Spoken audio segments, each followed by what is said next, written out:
যারা আমার মাঝে প্রকাশ করাচ্ছেন, আপনাদের বিরুদ্ধে কাল কিয়ামতের ময়দানে আপনাদের বিরুদ্ধে অবস্থান নেব, ঠিক কিনা বলেন? এখানে মাহফিল হচ্ছে, কোরআনের আওয়াজ হচ্ছে, হাদিসের কথা হচ্ছে, অনুরোধ করছে নতুন বছরকে, এবারে 31কে এই বেড়ার পড়া আর বেড়ার পড়া আর এই সমস্ত পটসবাড়ি কেউ করবে না, সাবধান। যারা করতেছেন তারা আল্লাহর বিরুদ্ধে অবস্থান নিয়েছেন, কোরআনের বিরুদ্ধে অবস্থান নিয়েছেন, হাদিসের বিরুদ্ধে অবস্থান নিয়েছেন। আপনাদের সামনের ভবিষ্যৎ ভালো হবে না, আপনাদের সামনের ভবিষ্যৎ ভালো হবে না। আমাদের কথা সুস্পষ্ট, যারা ইহুদি খ্রিস্টানদের কালচার গ্রহণ করছেন, যারা ইহুদি খ্রিস্টানদের পাশ্চাত্যের অনুসরণ করে, যারা 31 পালন করে, যারা বোমাবাজি করছেন, আমি বলছি আপনাদের হাসন নাসলে আবু জাহেল খুব আপনাদের হাসন নাসল হবে ইহুদি খ্রিস্টানদের সাথে। আপনারা কখনো মুসলমানের কাতারে না। এই জন্য বলতেছিলাম এই দোস্ত বুজুর্গ, ইন্নামাল মুমিনুনা আল্লাযীনা ইযা যুকিরাল্লাহ ওয়াজিলাত কুলুবুহুম। এটা জিয়াদি পোশাক। মুমিনের 5টা সিফাত আছে, 5টা সিফাত। এই 5টা সিফাত যদি কারোর ভিতরে থাকে, আল্লাহ তাআলা 3টা পুরস্কার দান করবেন। 1 নম্বর কোন হলো ইন্নামাল মুমিনুনা আল্লাযীনা ইযা যুকিরাল্লাহ। মুমিন যখন আল্লাহর কথা শুনে, মুমিন যখন কোরআনের আলোচনা শুনে, মুমিন যখন কোরআনের তাফসীর শুনে, তখন তার অন্তরের ভিতরে একটা কম্পন সৃষ্টি হয়ে যায়। বলেন না, কোরআনের কথা শুনে অন্তরে কম্পন সৃষ্টি হয় কিনা? গুনার প্রতি খারাপ ধারণা হয় কিনা? গুনার প্রতি অনাগ্রহ সৃষ্টি হয় কিনা? মুমিনের 1 নম্বর সিফাত, কোরআনের আলোচনা শোনার পরে তার অন্তরে একটা কম্পন সৃষ্টি হয়, এটা 1 নম্বর সিফাত। এই 5টা গুণ নিয়ে ঘরে ফিরবেন, এই 5টা গুণ নিজের জীবনকে 5টা গুণে পরিণত করবেন, আপনার পুরস্কার 3 হবে। দুনিয়ার ফিজিক্যাল কারাসানি করতে হবে না, আল্লাহর মাহবুব পাইবেন, জান্নাতও পাইবেন, ইনশাআল্লাহ। ইন্নামাল মুমিনুনা আল্লাযীনা ইযা যুকিরাল্লাহু ওয়াজিলাত কুলুবুহুম। 1 নম্বর কোন আল্লাহর কথা শুনলে, কোরআনের কথা শুনলে অন্তর প্রবন্ধিত হয়, অন্তরে কম্পন সৃষ্টি হয়। 2 নম্বর সিফাত হলো ইযা তুলিয়াত আলাইহিম আয়াতুহু যাদাতুহুম ঈমানা। 2 নম্বর সিফাত হলো যখন মুমিনরা যখন কালামুল্লাহ তেলাওয়াত শুনে, যখন কোরআনের তেলাওয়াত শুনে, তখন তার ঈমান বেড়ে যায়, সুবহানাল্লাহ। তখন তার ঈমান বেড়ে যায়। ওয়াইদা তুলিয়াত আলাইহিম আয়াতুহু যাদাতুহুম ঈমানা ওয়া আলা রাব্বিহিম ইয়াতাওয়াক্কালুন। 3 নম্বর সিফাত হলো সমস্ত ভরসা কার উপর থাকে? মুমিনের ভরসা কার উপর বলেন? সমস্ত ভরসা থাকবে কার উপর বলেন? আল্লাহকে আল্লাহ জোরে একটা ডাক দেন, আল্লাহ। এসে আরো জোরে ডাক দেন, আরো জোরে ডাক দেন, আল্লাহ। এজন্য সমস্ত ভরসা থাকবে কার উপর? আল্লাহ বলেন মুমিনের 3 নম্বর সিফাত হলো সমস্ত ভরসা থাকবে আল্লাহর উপর। বলতো ভরসা কার উপর? বাবার উপর। বাবার উপর ভরসা থাকবে, ভরসা পালন করবে কে? বাবা পালন করবে। সুস্থতার মালিক কে? অসুস্থতার মালিক কে? সব কিছু করে আল্লাহ কে?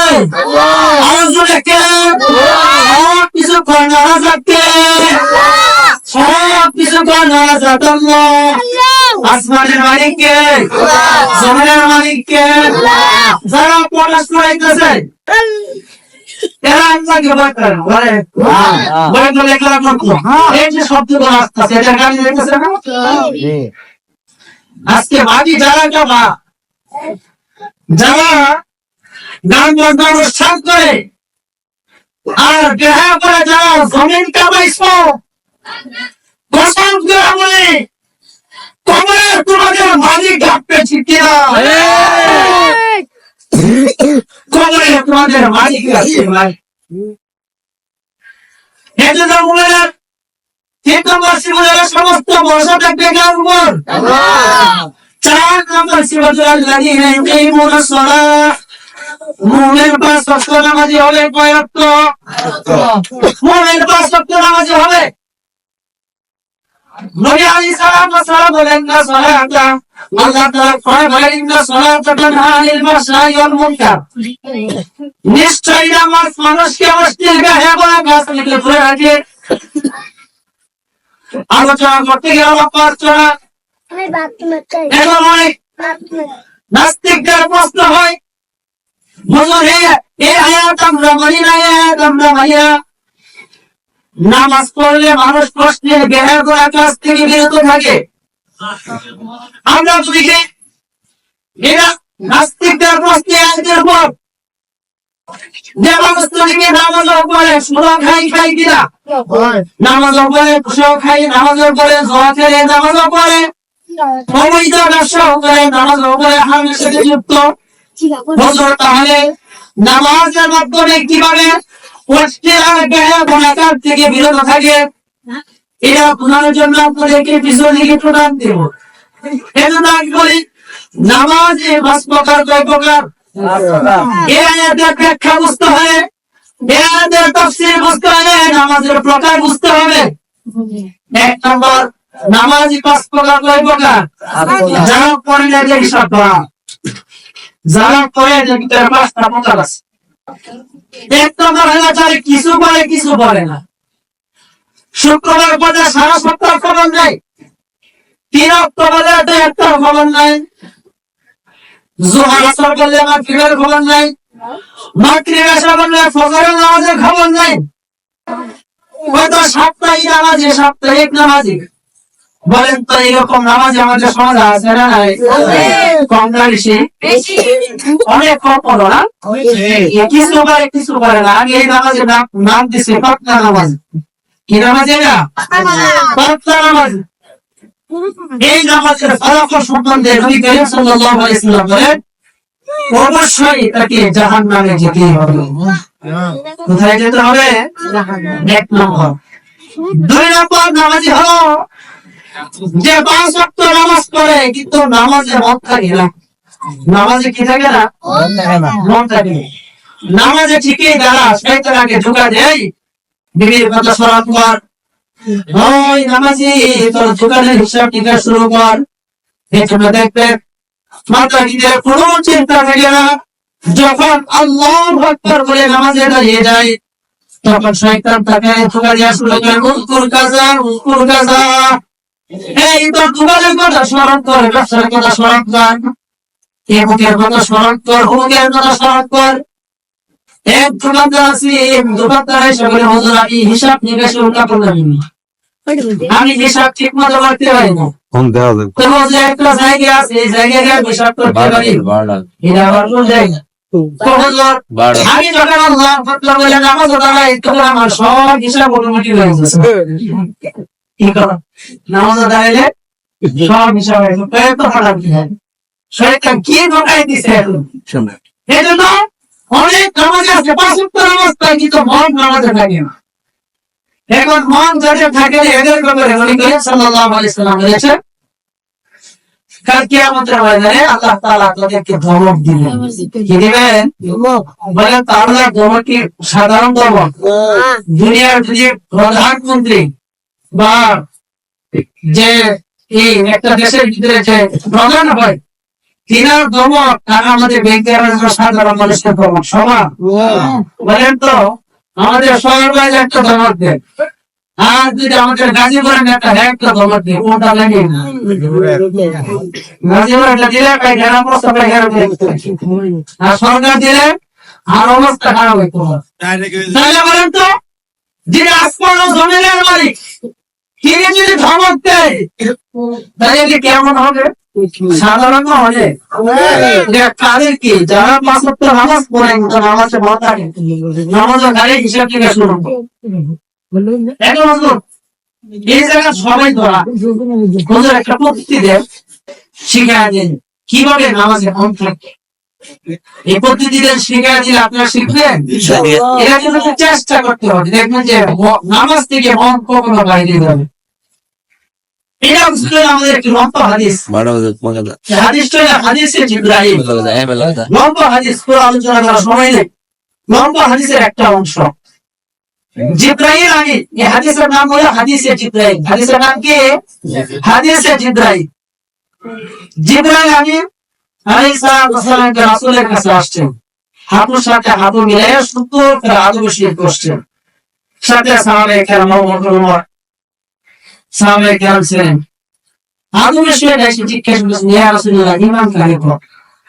ইসলাম কাকে বলো হ্যাঁ ইসলাম কাকে বলে এভাবে প্রশ্ন করতে করতে এক পর্যায়ে প্রশ্ন করছে আল্লাহ আকবরনি আনিল ইহসান ইয়া রাসূলুল্লাহ নির্ভেজাল ইবাদত কোনটা নির্ভেজাল ইবাদত যে ইবাদতের মধ্যে কোনো ভেজাল নাই ইয়া আল্লাহ ইয়া রাসূলুল্লাহ প্রত্যেক ইবাদতের কথা বলে দেন যে ইবাদতটা নির্ভেজাল ইবাদত যে ইবাদতটা আল্লাহ তাআলা কবুল করেন তখন নবী সাল্লাল্লাহু আলাইহি ওয়াসাল্লাম বললেন أن تعبد الله كأنك تراه فإن لم تكن تراه فإنه يراك আল্লাহ রাব্বুল সাল্লাল্লাহু আলাইহি ওয়াসাল্লাম বলেন তুমি যখন নামাজে দাঁড়াবা তুমি যখন এই জমিনে চলাফেরা করবা যখন তুমি নামাজ দাঁড়াইলা নামাজ দাঁড়ানোর পরে যখন তোমার মন বাহিরে চলে গেছে তখন তুমি মনে করেন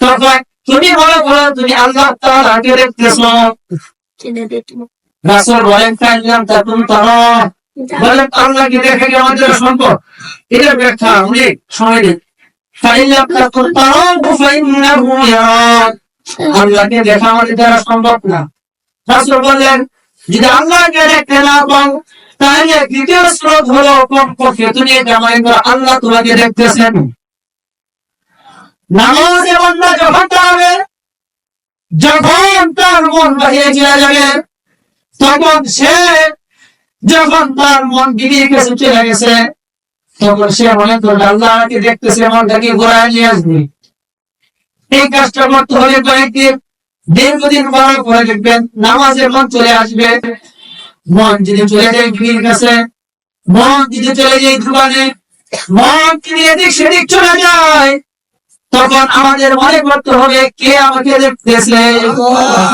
আল্লাহ আমাকে দেখতেছে কাইলাম তখন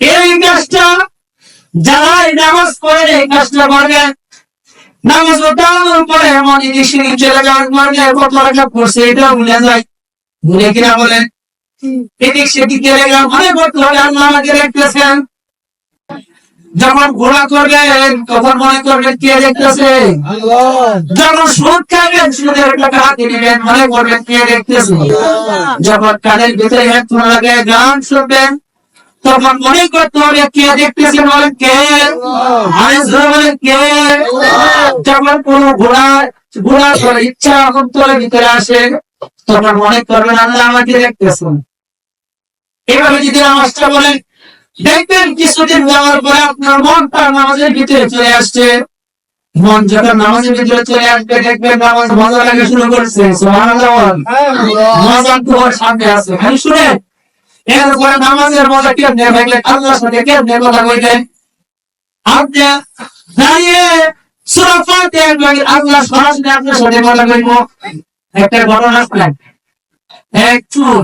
এক রাজদরবার শুরু করা হয়েছে কোন দরবারে রাজদরবারে শুরু করা গেছে শনিবার থেকে দেখে ওই রাজদরবারের রাজা রানী তাদের একটা উপযুক্ত একটি মেয়ে আছে যুবতী মেয়ে এই মেয়েকে তারা বিবাহ